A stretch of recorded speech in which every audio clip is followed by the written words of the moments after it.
Hi hello welcome to cricket మామ. Power play victory. Hyderabad వరుసగా రెండవసారి హోమ్ గ్రౌండ్ లో 5 టైమ్స్ ఛాంపియన్ అయినటువంటి ముంబైని మొదటి మ్యాచ్ లో ఓడించారు అద్భుతమైన బ్యాటింగ్ తో.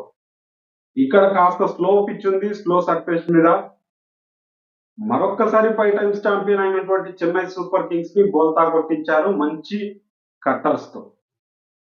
ఎప్పుడైతే Chennai super Kings power play లో చాలా తక్కువ పరుగులు తీసుకుందో, ఆ తర్వాత ఇటువైపు హైదరాబాద్ పవర్ ప్లే లో అద్దిరిపోయే ఆరంభాన్ని అభిషేక్ శర్మ ఎప్పుడైతే ఇచ్చాడో అక్కడే విక్టరీ అనేది కన్ఫర్మ్ అయింది. ఇక్కడ ఈ విక్టరీలో చెన్నై సూపర్ కింగ్స్ కి అదేవిధంగా హైదరాబాద్ కి మధ్య వ్యత్యాసం ఎక్కడైనా ఉందంటే ఆ పవర్ ప్లే లో ఆడినటువంటి ఆట ఏదైతే ఉందో అది హైదరాబాద్ ని విజయావకాశాల వైపు నడిపిస్తూ విజయాన్ని అందించింది. చెన్నై సూపర్ కింగ్స్ మొదటి ఫీల్డ్ రిస్ట్రక్షన్ ఉన్నటువంటి పవర్ ప్లే లో వాళ్ళ ఓపెనర్స్ ఇద్దరు కూడా స్ట్రగుల్ అయ్యారు. సచిన్ రవీంద్ర గత 2 మ్యాచ్ల్లో స్ట్రగుల్ అయ్యాడు. ఈ మ్యాచ్ లో కూడా మళ్ళీ స్ట్రగుల్ అయ్యాడు. బిగ్ షాట్స్ కోసం ప్రయత్నం చేశాడు. కానీ అది అందకపోవడంతో భువనేశ్వర్ దొరికిపోయాడు. ఆ తర్వాత రుతురాజ్ గైక్వాడ్ కూడా ఒక సిక్సర్ కొట్టాడు. ఓకే, మంచి పార్ట్నర్షిప్ బిల్డ్ అవుతుందేమో అనుకుంటే అజింక్య రహానే చాలా స్లోగా ఆడాడు.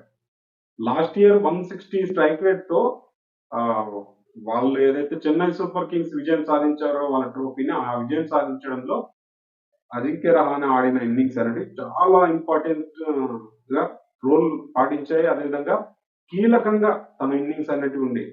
ముంబై మీద విక్టరీ కానీ, లేదంటే ఆ తర్వాత కొన్ని విక్టరీస్ కానీ తన నుంచి మంచి నాక్స్ వచ్చాయి. కానీ ఇక్కడ ఆ స్ట్రగుల్ కనిపించింది. తను చాలా స్లోగా ఆడాడు. ఇంచుమించుగా 100 స్ట్రైక్ రేట్ తో ఆడాడు కాబట్టి అది కాస్త ఇబ్బంది పెట్టింది. ఎక్కువ బాల్స్ డాట్ కావడం, ఇవన్నీ స్ట్రగుల్ చేస్తున్న టైంలో ఎప్పుడైతే చెన్నై సూపర్ కింగ్స్ మ్యాచ్ మొత్తంలో వాళ్ళు పట్టు సాధించింది అంటే శివం దూబే ఆడిన ఆట.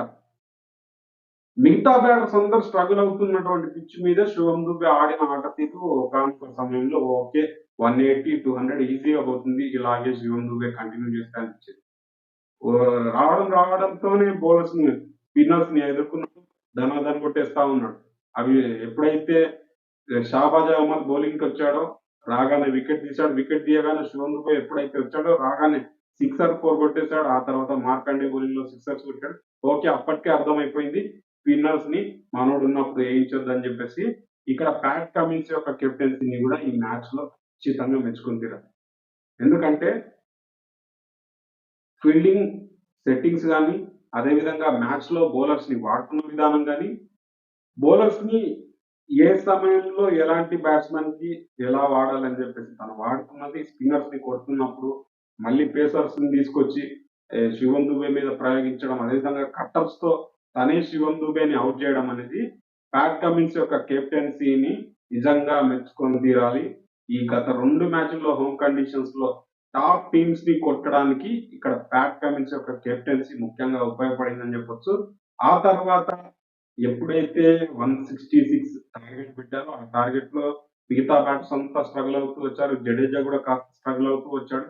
ఈ అజింక్య రహానే ఎప్పుడైతే అన్ని బాల్స్ ఆడిన తర్వాత తను అవుట్ అయిపోయిన తర్వాత కూడా మిగతా బ్యాటర్స్ ఇట్లు డేరెల్ మిచెల్ గానీ, అదేవిధంగా జడేజా గానీ వీళ్ళిద్దరు కూడా స్ట్రగుల్ అవడం అనేది అనుకున్న స్కోర్ కంటే ఒక 20 రన్స్ తక్కువనే కొట్టారని చెప్పొచ్చు. ఏదైతే ఇలాంటి పిచ్ మీద 166 అనేది పెద్ద ఇబ్బందికి పడకుండా కొట్టొచ్చు. బట్ పిచ్ స్లోగానే ఉంది. బట్ కొట్టొచ్చు హైదరాబాద్ పిచ్ మీద కాబట్టి. వాళ్ళ ఓపెనింగ్ జోడీ ఎప్పుడైతే ప్రారంభాన్ని అద్భుతంగా ఇచ్చిందో, ఆ పవర్ ప్లేలో ముఖేష్ ని తను వేసినటువంటి రెండో ఓవర్‌లో ముఖేష్ ని అభిషేక్ శర్మ శుభ్రంగా 26 రన్స్ ఎప్పుడైతే కొట్టాడో అక్కడే విజయం అనేది డిక్లేర్ అయిపోయింది. వాళ్ళ విన్ పర్సెంటేజ్ అనేది ఒక్కసారిగా మారిపోయింది. చెన్నై సూపర్ కింగ్స్ ఏదైనా మ్యాచ్ చేయొచ్చు. ఓకే, 160, 165 ఈ స్కోర్ ఉన్నప్పుడు చెన్నై గెలిచిన మ్యాచ్ చాలానే ఉన్నాయి కాబట్టి ఏదైనా మ్యాజిక్ చేయొచ్చు అనిపించింది. కానీ ఎప్పుడైతే అభిషేక్ శర్మ తన దూకుడుని చూపిస్తూ, హైదరాబాద్ బిర్యానీ రుచి చూపిస్తూ చెన్నై వాళ్ళకి తన ఆ ఒక్క ఓవర్‌లో మార్చేసాడు మ్యాచ్‌ని. ఏదైతే సెకండ్ ఓవర్ ఉందో ఆ ఓవర్‌లో పూర్తిగా మార్చేసాడు. ఆ తర్వాత తను 17 బాల్స్, 16 బాల్స్ సారీ 12 బాల్స్ లో 37 రన్స్ కొట్టాడంటే అర్థం చేసుకోవచ్చు తను ఇంటెన్షన్ ఎలా ఉంది, తను ఎలా ఆడాలనుకున్నాడు. పవర్ ప్లే ప్రజెంటేషన్ పెట్టాడని చెప్పొచ్చు. ఆ పవర్ ప్లేలోనే విన్ అయిపోయిందని చెప్పొచ్చు హైదరాబాద్. అక్కడ ఎప్పుడైతే వాళ్ళు కొట్టడం భారీగా కొట్టారో అక్కడి నుంచి విజయం డిక్లేర్ అయింది. ఇక్కడ దీంట్లో కీలకంగా ఎప్పుడైతే మార్క్రమ్ తను ఒక కీలకమైన ఇన్నింగ్స్ ఆడుతూ మిగతా వాళ్ళు ఔట్ అవుతున్నా తను కీలకంగా ఇన్నింగ్స్ ఆడాడో, ఎప్పుడైతే ట్రావిస్ హెడ్‌తో తను పార్ట్నర్‌షిప్ బిల్డ్ చేస్తూ తను ఆ 50 రన్స్ ఎక్కడ కొట్టాడో అది కూడా విజయానికి సహకరించింది. అదేవిధంగా వీళ్ళు రివర్స్ స్వీప్‌లు ఆడారు. ఎప్పుడైతే షాబాజ్ అహ్మద్ గాని, అదేవిధంగా మార్క్రమ్ గాని రివర్స్ స్వీప్‌లు ఆడి ఇద్దరు వెంట వెంటనే ఔట్ అయితే ఏంటి మ్యాచ్ ఏమైనా మళ్ళీ టర్న్ అవుతుందా అని చెప్పేసి అనిపించింది. కానీ మన తెలుగు కుర్రాడైనటువంటి నితీష్ రెడ్డి తను ఒక సిక్సర్, 4 కొడుతూ ఆ సిక్సర్‌తో మ్యాచ్‌ని ముగించడం, మొన్న హైదరాబాద్‌లో హైదరాబాదీ కుర్రాడు సిక్సర్‌తో మ్యాచ్‌ని ముగించడం అనేది హైదరాబాద్‌కి మంచి రెండవ విక్టరీ అని చెప్పొచ్చు.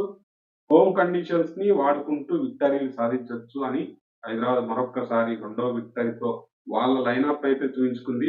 ఎందుకంటే ఔటర్ కండిషన్స్‌లో వెళ్ళినప్పుడు వాళ్ళు లాస్ట్ 2 మ్యాచెస్ ఏదైతే ఓటమిని చవిచూసారో, ఆ ఓటమి తర్వాత వెనక్కి పడిపోతున్నారు అనిపించిన తర్వాత మళ్ళీ ఈ విక్టరీ అనేది వీళ్ళని పూర్తి స్థాయిగా ఆశలు నింపుతుంది. హోమ్ కండిషన్స్ లో జరగబోయే మిగతా మ్యాచెస్ లో కూడా అన్నిట్లో విజయం సాధిస్తామని చెప్పేసి అదేవిధంగా టాప్ టేబుల్ టాప్ లోకి వెళ్ళడానికి వీళ్ళకి మంచి ఆస్కారం అయితే ఉంటుంది.